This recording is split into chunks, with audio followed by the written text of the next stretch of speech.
really a honor and pleasure to be here. I hope this is working. I came here just to get inspired. Came to, living in the hustle and bustle of America. You don't appreciate the ruchnius as much. The spirituality is you're so caught up with all the money, and houses and cars. Over here, you come, you see chayim, true life. You could have a good life and be happy without that hustle and bustle. Yeah, that just Shlomo HaMelech says. King Solomon says, "Oyev kesef, one who loves money, lo yisba kesef, will never be satisfied with the amount of money he has. So he's never happy. Yeah, he'll never be happy. So the happiness is not, as I told somebody yesterday here, Ashir in Hebrew means a rich man. How do you spell it, Ashir? Ayin Shin Yud Resh. To be a rich man, it doesn't mean by the amount of dollars you have in the bank account. Take those four letters. Ayin is Einayim, Shin is Shinayim, Yud is Yodayim, and Reish is Raglayim. A person who God blessed him and his eyes are working, his hands are working, you're a rich man.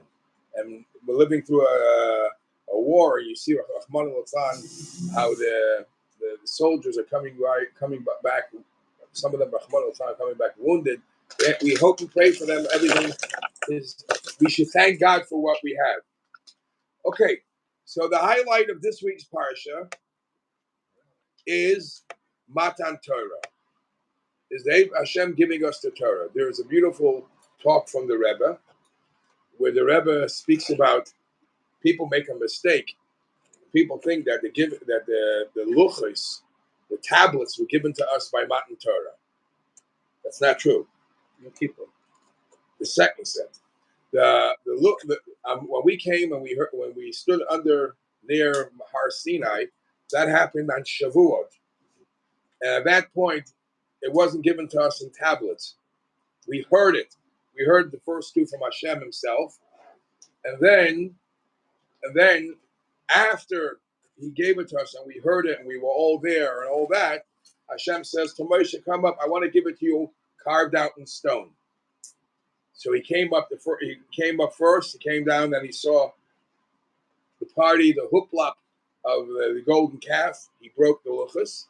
That happened Shiva Asar B'Tammuz. And he was called back up to get a second test.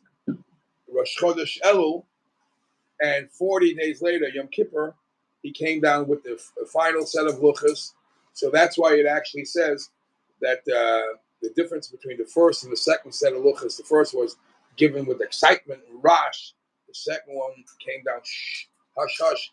A lot of good things have to come down, have to be given quietly.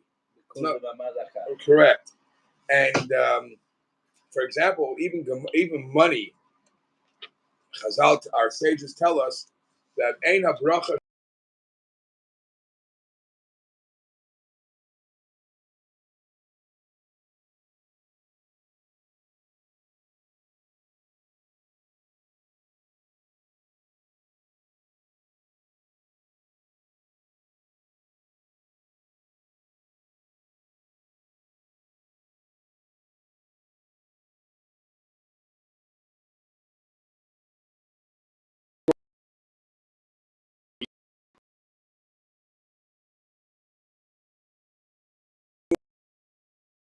prays for the person. The person was very, very sick. So much so that he even did Tchiyat HaMeisim, right? Eliyahu and Elisha. But he says in both of those stories we find something very strange. We find that the Navi comes into the room, sees the child that's very, very sick, even past, and he closes the door. He does what he does, and he comes out. The kid is fine. Why does the pasuk say he closes the door? And somebody pointed once out to me. He says, all miraculous things, all great blessings, are not done. Boom. The Navi has to do what he has to do. He'll get into the room. He'll close the door. Wait outside. And then the great miracle of Tchias Mason or whatever was with the door shut. It happens to be just last week we celebrated a miracle that was known to all. We celebrated Kriyas Yamsuf, and we celebrated Yetzias Mitzrayim. We celebrated the Makos, which is obviously a public thing. But in general, as an individual, your connection to Hashem does not have to be rah-rah. Your connection to Hashem is personal. And your personal life, isn't there an English saying, you don't like putting your laundry out to dry in public? So too, yes, you have to thank Hashem when He does something good for you. Palermo is different. Huh? In Italy, you do Not in Italy. Sicily, only Sicily. Hang a laundry out. Naples. Yes. In economics, there's something called an invisible hand. Yeah. And I've been showing in class students called the video, which I recommend to everyone, called Eye the Pencil. And to make a pencil Yes. involves millions of people all over the world To make a pencil. Why? for 4 ingredients. Lead.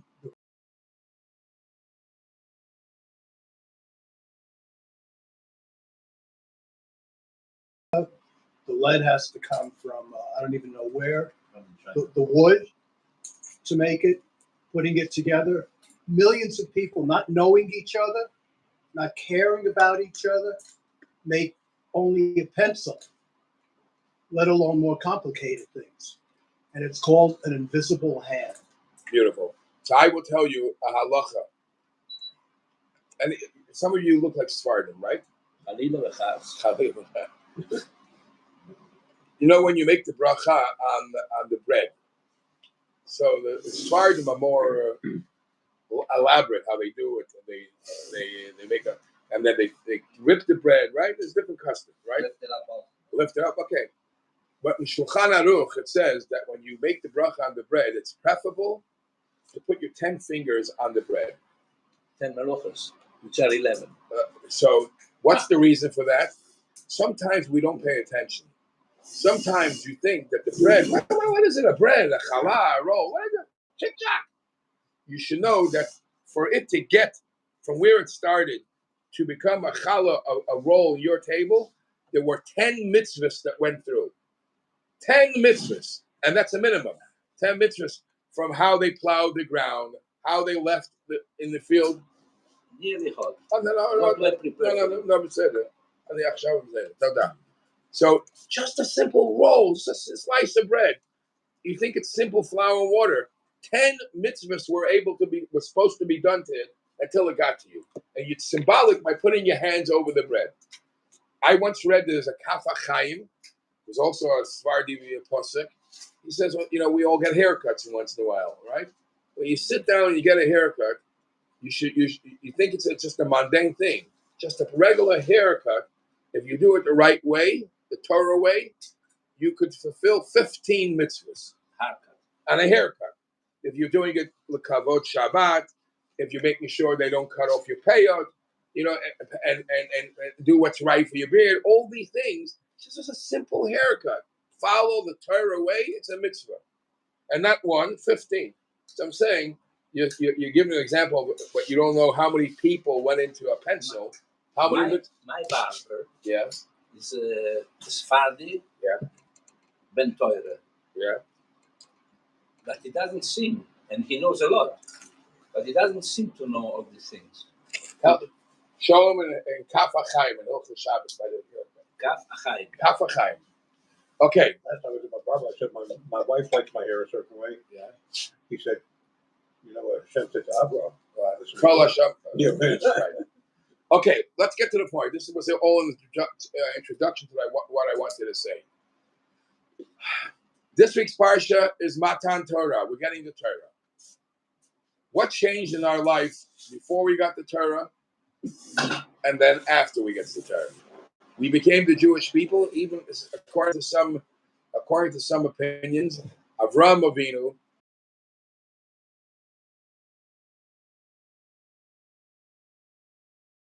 Okay, Judy.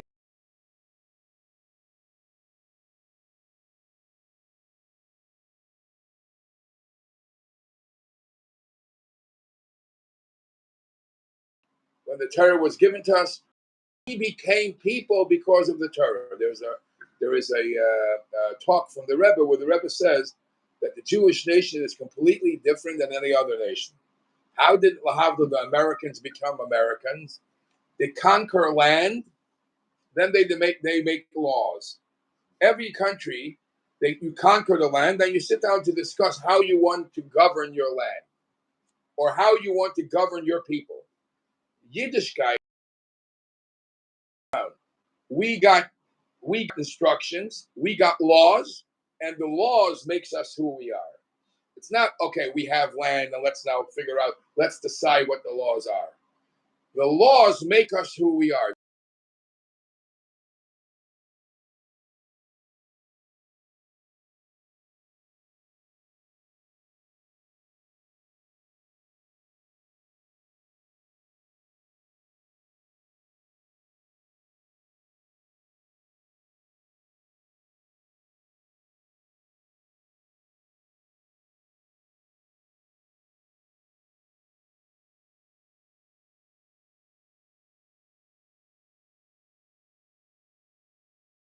It's person is, you could be Jewish, I could be a Jewish American, I could be a Jewish Australian, but we're all one nation wherever we are.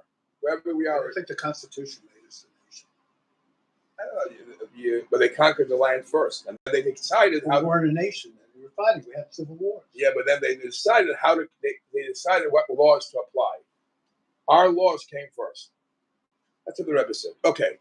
And Hashem tells us already when he takes us out of Mitzrayim, Hashem says, when I take you out of Mitzrayim, I'm not just taking you to go to Luno Park.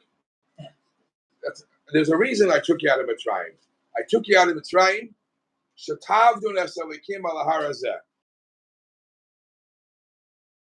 on this mountain, the mountain of Har Sinai. I have a reason why I'm taking you. Now, if you think about it, Hashem took us out of being a slave to Pharaoh, and he says, I'm not letting you free. I have a doing. You should serve. I'm going to read you a pasuk here. The pasuk says in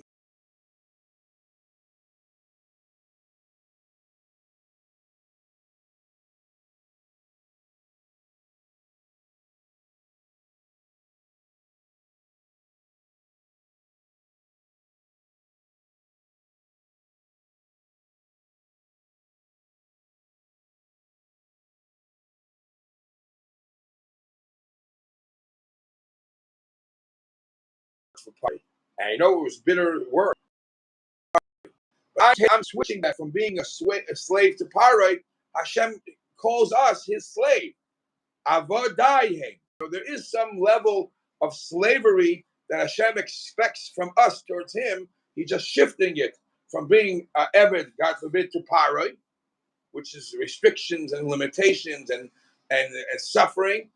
You'll have a different type of Eved. You'll become a different type of servant with restrictions, but it's not a chokehold. It's an Eved towards Hashem.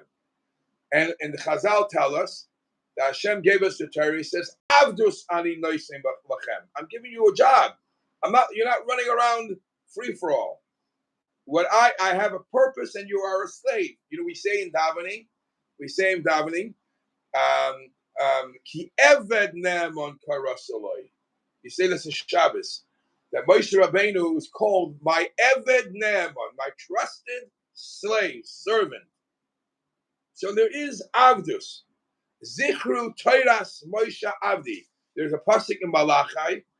The Navi says, remember the Torah of the teachings and the Torah of Moshe.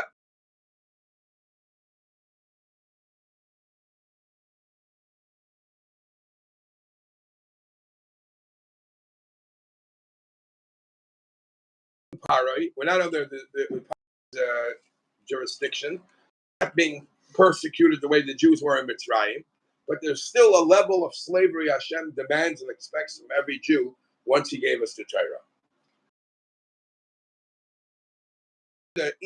How is it easier and better? So I'm going to teach you with this level of slavery is actually a level of freedom. Used in that sense. When you're What is- choosing something, Yeah, I want to it's not just because let you're me a slave. let me say how he translated. They are my slaves, who I took them out of. For the children of Israel are slaves to me. Or in other words, Hashem wants us to work.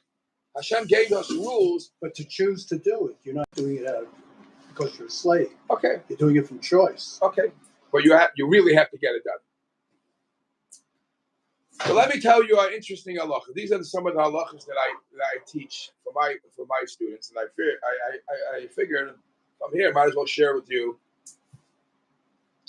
In one of my groups, I learned the halachas of hiring workers, how you have to treat a worker, and how the worker has to put his heart and soul into his job. For example, people don't know this. Halacha says that if you have a job, you must, and somebody's paying you, you got to give all you got for the job. I mean, especially in America, there's so many rights for the employees. So there's so many rights fighting for the underdog that sometimes you think that he's the boss and I'm the worker. The fact is, the guy's providing you with a parnasa. The guy hired you and he's paying you with his hard-earned money. You gotta give him all you got. So much so, another sickness is if halacha states you have to, if you are going to have more than one job, if one job takes away your strength from another one, in other words, if you have a morning job, 7 hours by day, and then you take an evening job and you come to clock, that's not fair. That's not, you're stealing. A guy gives you a parnasa to work 9 hours a day, 7 hours a day, whatever it is. He's expecting you to work those 7 hours and be productive. And let's take what he's doing for you. Of course, there's many halachas how the balabas, how the owner has to treat his worker. He has to be fair. He can't overwork him. Yeah, it's true. But today I'm going to emphasize the worker side, because to use the term slavery, there you know where halacha says a slave. Halacha says today that if a person owes somebody money, we say it in Pirkei Avot, Eved loivel ish malva. That's a pasuk. Eved loivel ish malva. If a person owes somebody else money, you are his slave until you pay off the debt. And that's you're not free to go. And that's why halacha dictates how people are so uncomfortable owing people money, because this slavery factor that hovers over him, that he wants to get rid of the bill as fast as he could. I don't like owing anybody anything. I want to be free. I don't want to be. And how am I free? I don't want to be an eved. Like owing somebody something, I'm still restricted to his requirements. 50% of Israelis are holding of the banks. I have to go report to the bank now. Yeah. All right. 60%. What about the student loans in America that they never intended to pay back from the get-go? חייבים לבנקים. גם בארצות הברית. What do you think? So that's how eved. A regular person who owes money to the bank. I have my mortgage coming up in 2 days. In 2 days, I have to pay my mortgage. I'm schwitzing already. I'm schwitzing. Why am I schwitzing? Because I owe money, right? Anyways, let's put that aside.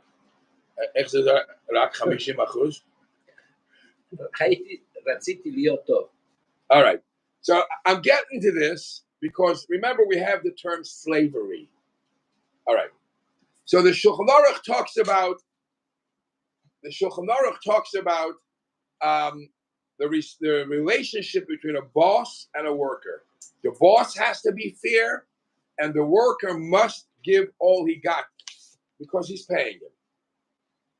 Now, what happens if a boss hires somebody to do a painting job or to do any job, and the guy says, you know what? He started working, and he says, for whatever reason, I don't want to work here anymore. I don't like the job. It's too hard for me, or whatever it is. Is it right for him to retract and stop? Is there anything? He started a job. He started the job. But there are reasons that maybe he doesn't like the boss, maybe he doesn't like the surrounding, maybe the job is not what he thought. So you'll be shocked. Halacha says, because of this pasuk, that we're not allowed to be restricted, chokeholded by somebody. We're only avadim to HaKadosh Baruch Hu. We're not an evet to just anybody, to just another human. If you feel that this job is not for you, halachically, at any time you could quit. However, what's the big but? However, as long as it doesn't cause a tremendous loss to the boss. If it doesn't cause a tremendous, with the halacha that's called a davar ha'ovid, if the boss is going to lose money because you're stopping in the middle of the way, then you can't. But if he's not going to lose money, finish. You painted one wall. What's like? You're supposed to paint this 4 walls. You painted 1 wall. You'll get paid for what you painted. For what you're not going to get paid for the other 3 walls. Wait a minute. You get paid for this wall, and the boss will find somebody else. It's not a rush. So, for example, the Shulchan Aruch says, what happens if you're? I remember somebody saying he plays instruments. It was you? Yeah. Imagine somebody hires you to play for a wedding, and at 15 minutes before the wedding, you say, "No, I don't want to go." There's not going to be that would be a big loss. Or a caterer decides, "I'm not cooking for the chasna." Push off the chasna next week. There's hundreds of people coming to the chasna. That would be a way you can't, because it becomes a financial loss. But because of this pasuk that Hashem says, I'm your boss, you're not mishubad to anybody. We have to give the person freedom to, if he wants, he could quit. Want to say something? Or he could form a union. Does Dinei Malchuta apply here? First of all, what would Dinei Malchuta say? What would In cases can be different. Yes, Dinei Malchuta does play a role in halacha, but I don't think Dinei Malchuta will not allow you. Yeah, there's a lot of in halacha, for example. It also makes a big difference. You have to know which case, because if you're renting an apartment, you say, "Okay, I'm leaving tomorrow." The guy will be stuck with an empty apartment. So it could be it's a lot. Every case you have to see if there's a loss of money or not. Yeah, but in general, the idea, Dinei Malchuta. Dinei Malchuta is something that we have to think about in halacha. Okay, so what happens? If it was? Let's take your example. Excuse me, because we touched the point. Yeah. If the to the cart don't apply the Dinei Malchuta, they're wrong. I don't know what I shouldn't say they're wrong. I don't know what I should rather say. I don't know what they're thinking. I don't know what they're thinking. Okay. Take your example. Could you open the door for them, please? The door. Too hot? No, it's my wife. Take your example. You're a musician. What would be the story if I'm not talking about, God forbid, where you became a little sick or and you can't show up? You can't blame you. I know a story just happened. I don't know if you heard of him. There's a singer, Haredi singer, Lipa Schmelzer. So he was on a way to a wedding in New York, and he had a car accident. What's he do? He's the singer. He's the main singer at the wedding. So he obviously didn't get paid, but I don't know what can you do?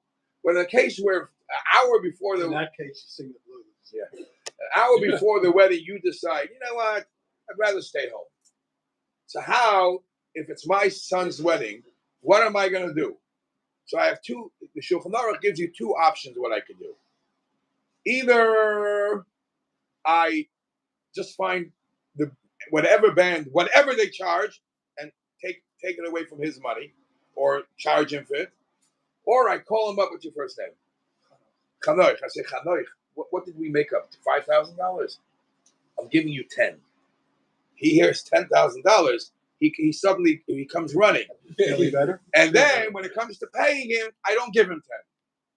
I have the right to do that. Really? No, yeah, but because he made a davar of it. But then he can take you to court. He can't, because in the court the case will start from the beginning. I'm allowed to trick him into doing his job. Yes. That's Yes. like In that case, when he quits on a dove or a ovid, remember there are many points here. Yeah. When he quits and it's causing me a loss of money, I could either find just anybody and make him pay for it, Yeah. or convince him to do it for a higher price. What do you mean make him pay? If you would have paid to him 5,000, Yeah, but he cannot come. You call me and you give me 5,000. yeah, but what if you're charging 7? Oh. Or I tell him I'm going to hike up the price, and when he ends up playing and he's fiddling very nicely, I'll bet I give him 5. That we could do, because you're not allowed to make me lose money. Okay, so again, there are 2 ends to this halacha. Halacha number 1 is, because we are not slaves to a human, ki li b'nei Yisrael avadim, halacha says every person has to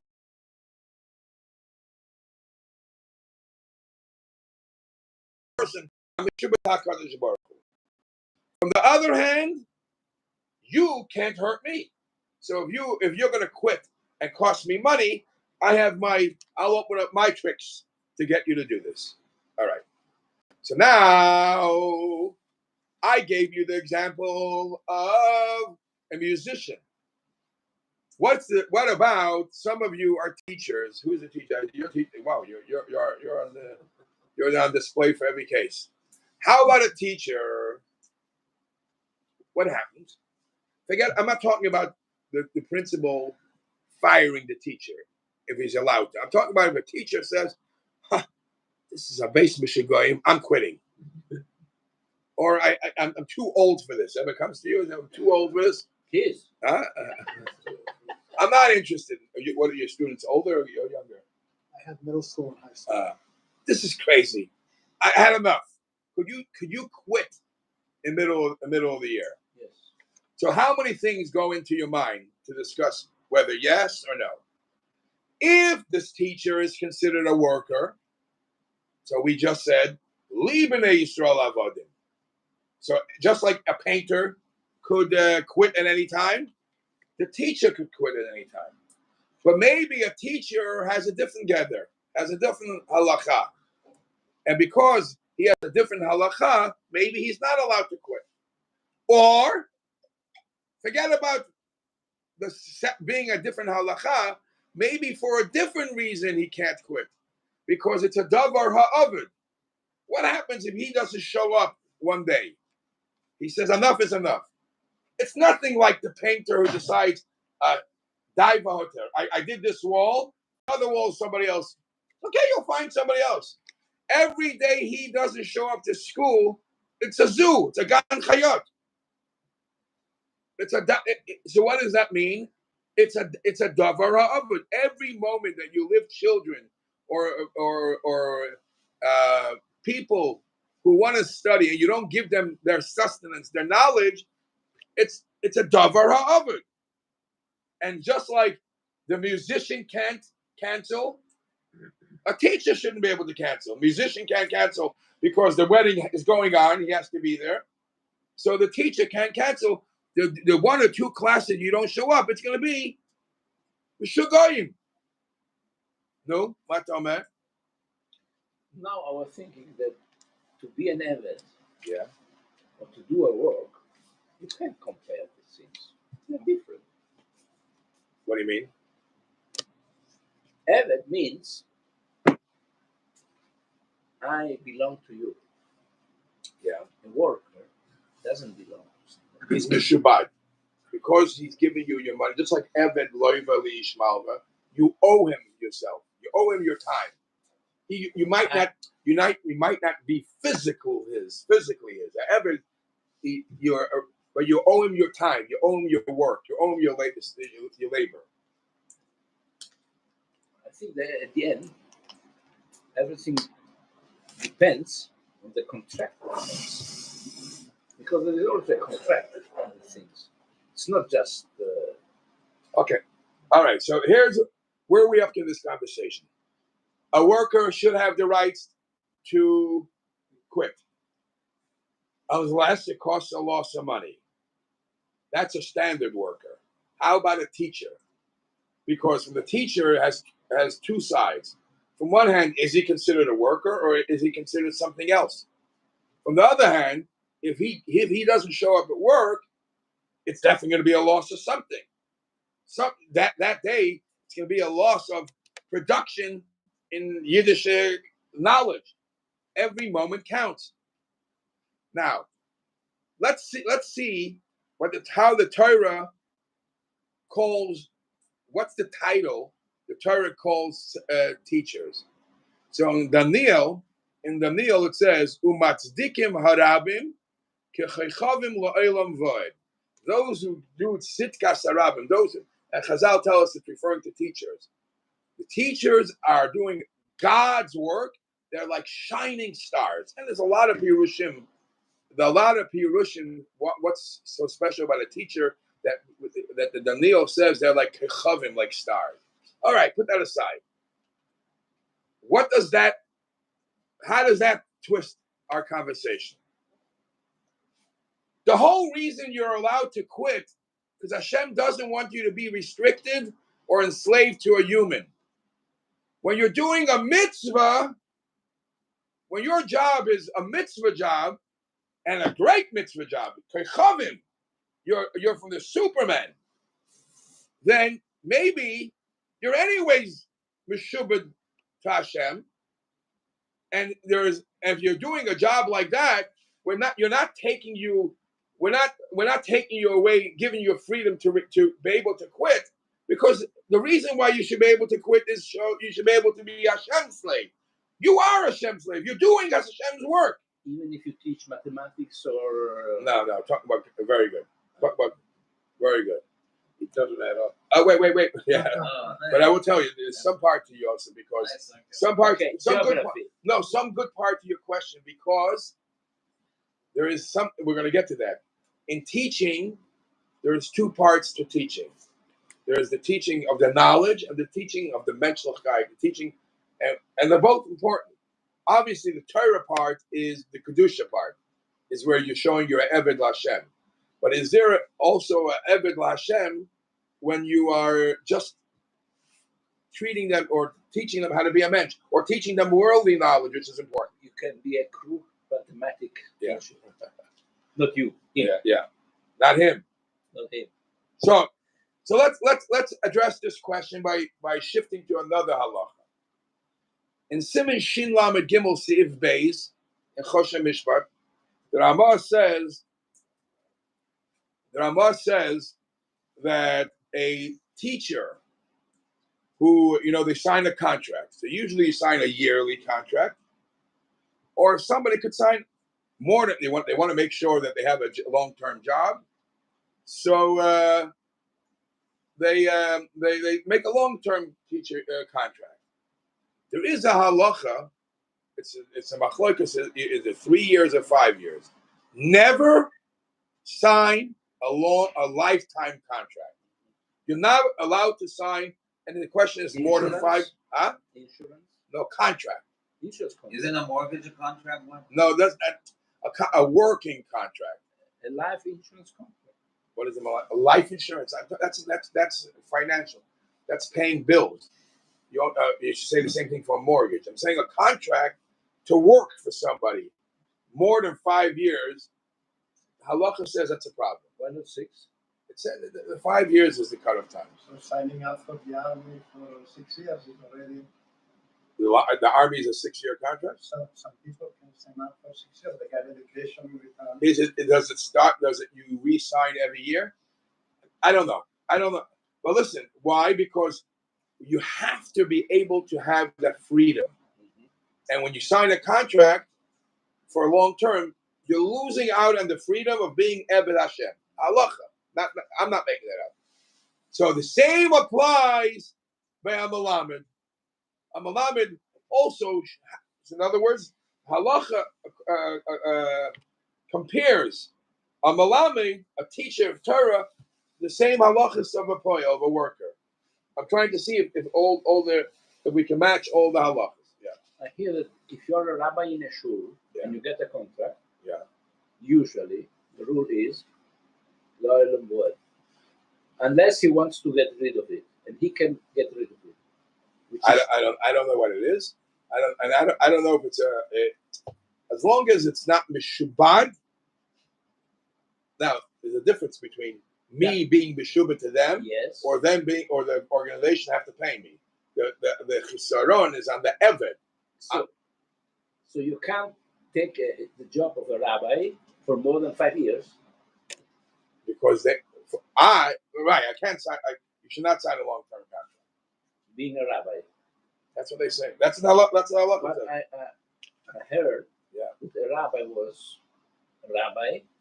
The people wanted to get rid of him, and he said, by Jewish law, you cannot do it. I can stay here till I don't leave. know. I don't know. I'm not going to answer everybody else's problem. Let me stick. Rabbi's a teacher too. Okay. So the only thing is, the only maybe heter is if you consider a rabbi not a worker, if he's doing God's work, then he's an Eved Lashem. The only reason he's not allowed to sign up for a long term because we want to give you the freedom and not to be meshubah to a person. But if you're doing God's work, I'll give you another example. Is the Knesset 5 years? Huh? Knesset's 5 years? I think complete. No, but it's 4 not years. more than 5 years. It's 4 years. All right. But with Netanyahu, he already has almost 20 years. Yeah, but I can check it. Abbas? Well, that was, he kept renewing himself. Yeah. I don't know after now if he's going to be able to get another. All right. So let me tell you a halacha. Anybody know what an apotropos is? I don't know if it's a Hebrew word. Apotropos. Apotropos is an estate manager. An estate manager, a father passed away and he left over young orphans. It's like a will? No, it's not a will. It's the person who's the estate manager. He's called an apotropos. It's a Hebrew word. It's a Hebrew word, yeah? I think it's Yavanit. It's because it's in Gemara and Allah. So there's a question. Apotropos is also a specialty job.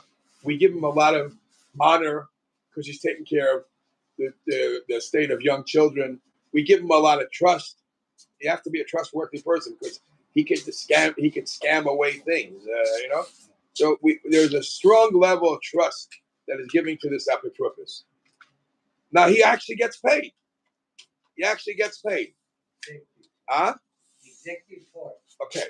So the question is, in Siman Reis Sadik, Seif Chav Gimel, the Shulchan Aruch says that an apotropos, an estate manager, that's taking is taking care of the orphan's property estate. When he starts the job, he has to complete the job. Until he doesn't have to be there forever and ever. But if he said, "I'll take care of the job for a couple of years," there are no restrictions. Meaning, there are no there are restrictions of you can't be mishubad does not apply for an apotropos. He can't backtrack. So the Ktsas asks, I don't get it. Apotropos is a worker. He's doing his job. If he's a worker, we just limited. We said Kili b'nei Yisrael avodim. You can't chokehold somebody. You got to give him the freedom to quit. So why is apotropos must finish his term? And the Ktsas says because the apotropos is not only doing a job, he's getting paid, he's doing a mitzvah. He's taking care of the orphans. And because he's doing a mitzvah, he's not an eved to the state who's paying him. He is an eved to Hashem. So he can't back out. The whole reason we don't allow you to back, a person should have the freedom, so he should be able to concentrate to being Hashem's servant. Who made him apotropos? Bezdin. The Bezdin. The family in the Bezdin, yeah. But what he's doing is Hashem's work. So if what he's doing is Hashem's work, he is in the right place. He's doing the right thing. You can't stop doing the right thing. Let's say there is a child orphan. Yeah. And he becomes ill. God forbid. God forbid. And he needs an apotropos. And doctors say his illness will last 5 years. Yeah. It lasts 50 years. Yeah. The apotropos is obliged for 50 years. No, the apotropos will be obligated to fulfill whatever he committed to be. He's not going to say, I'm going to be a whatever he's. How can whatever, you say at the beginning how long it's going to take? No, so he has to say, I'll be here for 3 years, 5 years. But there's no In problem. advance. But there's no problem for him to say, I'll be here 10 years. If he was a plumber or anything else, he can't say, I'll be here 10 years. Yes. But apotropos, because he's doing Hashem's work. You can say 10 years. Yeah. So now we see that Hashem's work has no limitation. So let's shift it back to the teacher. A teacher should be the same way. You're doing Hashem's work. You shouldn't be able to quit, especially that it's a davar avud. You're quitting, you're causing chaos in the classroom. So let's add one more dimension to this. I told him I'm only going to give 45 minutes, but I see you're so engaged, I'll go to the end. Huh? Adelante. Yeah. This No is more than Spanish. Spanish for Kadima. 5 years is the limit. Okay. But if a That's teacher Italian too. joins a union, they're telling you they're workers. Why? In other words, I want their help. I want the Goyish help. I want the union help. They tell- Okay. So one more angle to this discussion. Halachically, you're going to love this one. You could only make money when you're doing work. When you're working, you make money. If you're doing God's work, you can't charge for money. You can't charge. The rabbis know this. Yep. But the rabbis always have a loophole. What's that? Even in Shulchan Aruch, for a doctor, the Shulchan Aruch says a doctor is not really allowed to charge. Go tell the American, not really allowed to charge. Why? Because the doctor is saving lives. Which mitzvah is he doing? Hashavas Aveda. Hashavas Aveda. That's what it says. Yeah, but he's doing Hashavas Aveda. He's doing a mitzvah.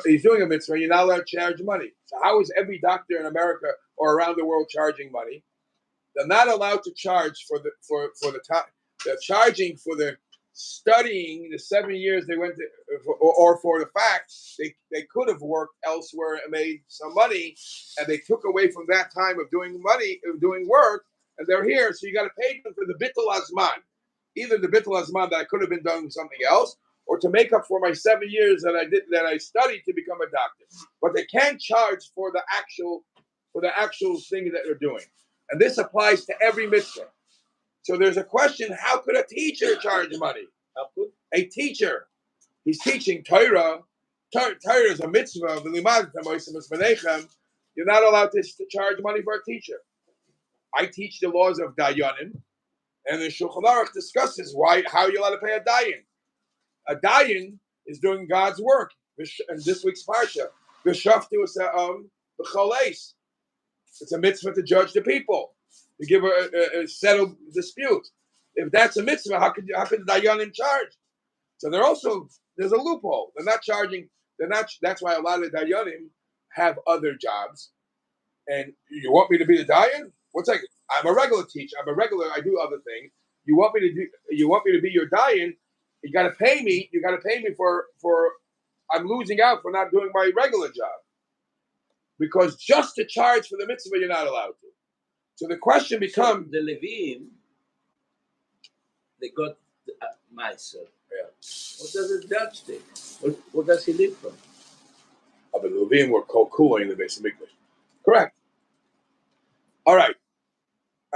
So this question is the Chavas Yor in Siman Kuf Mem speaks about this concept of a malamed not being able to charge money, because Hashem says, "Va'oisi tziva Hashem ve'esahi l'lamed eschem chukim v'mishpatim."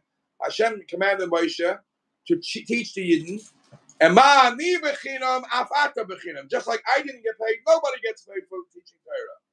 So how could a malamed teach? How could a malamed charge money? So it says in halacha, they don't get paid for teaching them the psukim. They get paid for teaching them the things around the psukim. like the extras, like the Pisuk HaTaimim. The Pisuk HaTaimim is the tunes and where the pasuk stops. Those are extra. Those are not real. They're not the level of Torah. For that, they're getting paid. For the actual Torah, they can't get paid. That's the opinion of the Chavaz Das. The Choshen in Siman Shin Lamed Gimel Sif Zayin, he doesn't like that answer. First, he says, "Come on, any part of Torah is Torah. You can't tell me it's not Torah." So he has to find a different answer how Malamdim are allowed to charge. But the bottom line is, we find a similarity between a Malamid and a Yosim and a Petrupis. They're both doing God's work. And because they're doing God's work, you got to keep on going. Especially that it's a dover of it. Now, how is keep on going, not being able to quit, not an Eved, because I'm not being your Eved, I'm being Hashem's Eved. And Moshe Rabbeinu was called Eved Naaman. We all wish that we will be considered the Eibishter's Eved Naaman. That's our wish and prayer.